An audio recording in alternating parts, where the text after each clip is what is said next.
बिस्मिल्लाहिर्रहमानिर्रहीम। अस्सलाम वालेकुम dear students, this is new syllabus primary mathematics workbook 5B और रिवीजन के कुछ क्वेश्चंस हम सॉल्व करने लगे हैं।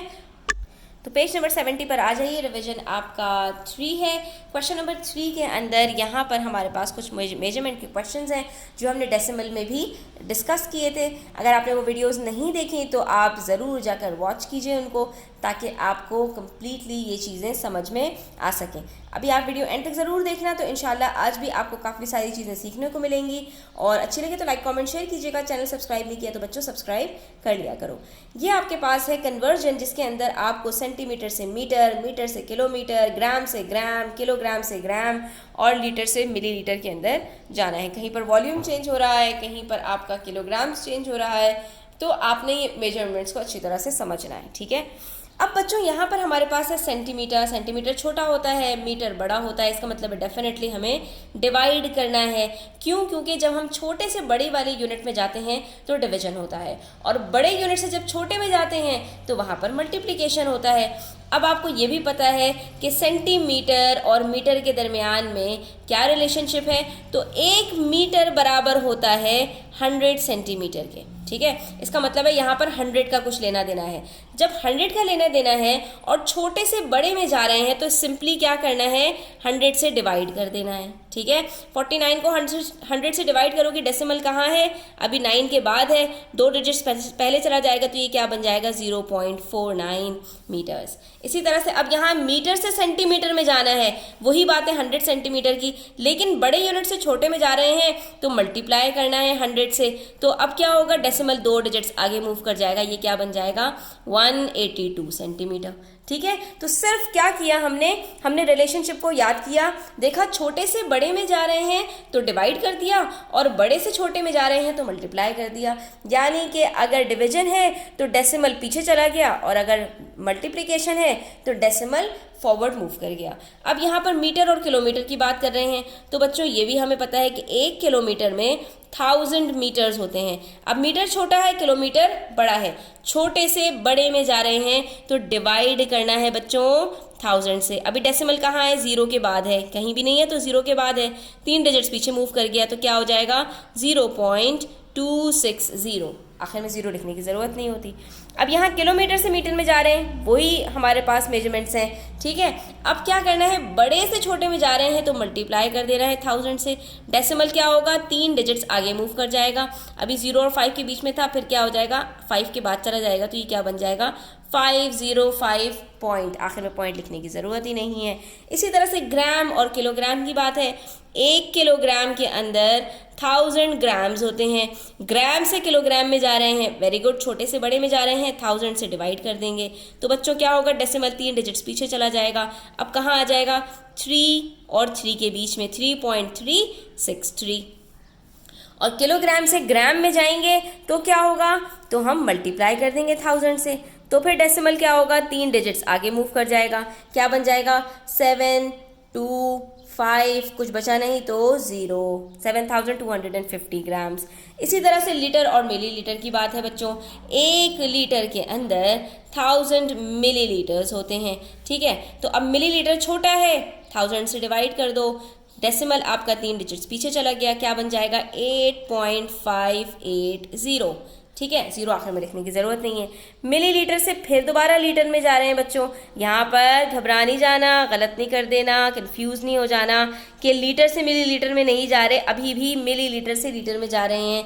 तो यहाँ पर भी क्या करेंगे, 1000 से डिवाइड करेंगे, डेसिमल 3 डिजिट्स पीछे जाएगा और आ जाएगा 2.079। अच्छा, अगर 0 बीच में है बच्चों तो वो लिखना आपने ज़रूरी होता है, ये नहीं कि इसको 2.79 लिख कर बैठ जाओ, नो, इसको आपने लिखना है 2.079। हाँ, अगर ये होता 2790 तो फिर आप लिखते 2.79, क्योंकि डेसिमल के अंदर डेसिमल के बाद आखिर में 0 की कोई वैल्यू नहीं होती है।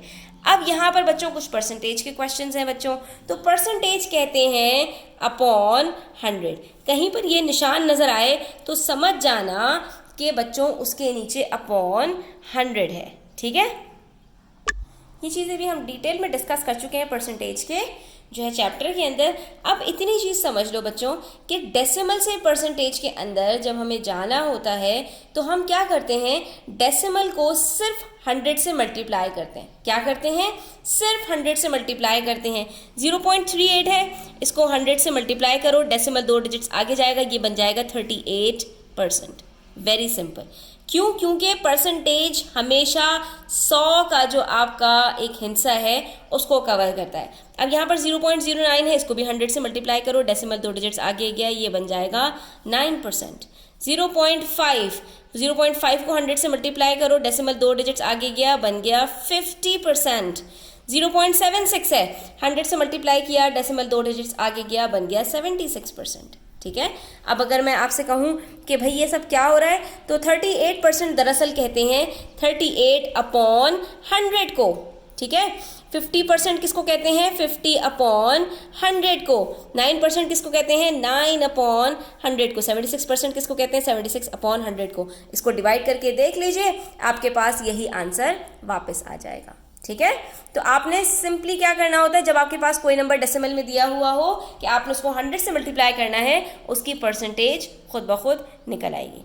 अब आपको यहाँ पर कह रहे हैं express each of the following as a fraction in its simplest form. अब आपने क्या कर देना है, जो परसेंटेज दी हुई है इसको फ्रैक्शन में लिख देना है। तो सबसे पहले तो क्या करना है, इसको फ्रैक्शन में लिखो अपॉन 100 के साथ, परसेंटेज का साइन हटेगा और ये क्या बन जाएगा, 30% किसको कहते हैं, जैसे 50% कहते हैं 50/100 को, ऐसे 30% कहते हैं 30/100 को, 42% कहते हैं 42/100 को। अभी यहाँ पर कहानी ख़त्म नहीं हुई है बच्चों। ठीक है। अभी सिर्फ मैं आपको ये समझाने के लिए बता रही हूँ कि ये आपने सबसे पहले क्या करना है, परसेंटेज का साइन हटाकर अपॉन 100 लिख देना है। उसके बाद आपसे कहा है कि भाई इसको सिंप्लीफाई भी करना है, तो कोई बात नहीं, हम कर लेते हैं सिंप्लीफाई।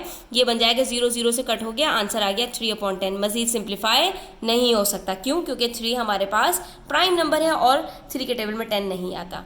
अब यहाँ पर है हमारे पास 42/100, तो हम इन दोनों को 2 से सिंप्लीफाई कर लेते हैं। ये बन गया 21, ये बन गया 50, तो क्या आंसर आ जाएगा 21/50। अब ये भी मजीद सिंप्लीफाई नहीं हो सकता, तो यही हमारा आंसर है। 6/100 है बच्चों, 2 से सिंप्लीफाई करो, 2 3s are 6, 2 50s are 100, तो क्या बन गया 3/50। फ्रैक्शन में ही रखना है, डेसिमल में नहीं लेके चले जाना। ठीक है। अब यहाँ पर 0 से 0 कट हो गया, 8/10 बचा, तो हमने यहाँ पर कहा 4 2s are 8, sorry 2 4s are 8 और 2 5s are 10, तो क्या आंसर आया बच्चों 4/5। और यहाँ पर ये हमारे क्वेश्चंस सॉल्व हो गए। तो आपने इन तीनों चीज़ों के रिलेशनशिप को याद रखना है। कौन कौन से, डेसिमल, फ्रैक्शन और परसेंटेज। कि डेसिमल में जो भी चीज़ होती है उसको 100 से मल्टीप्लाई करोगे तो वो परसेंटेज के साथ आ जाएगी, और अगर उसी के अंदर परसेंटेज का साइन हटाकर अपॉन 100 लिख दोगे तो वो आपका फ्रैक्शन में आ जाएगा, और उसको फिर सिंप्लीफाई करना आप पहले ही सीख चुके हो। तो ये आपके लिए बाएं हाथ का खेल है। आज की वीडियो यहीं तक रखते हैं। Thanks for watching the video till the end. Take care. अल्लाह हाफिज़।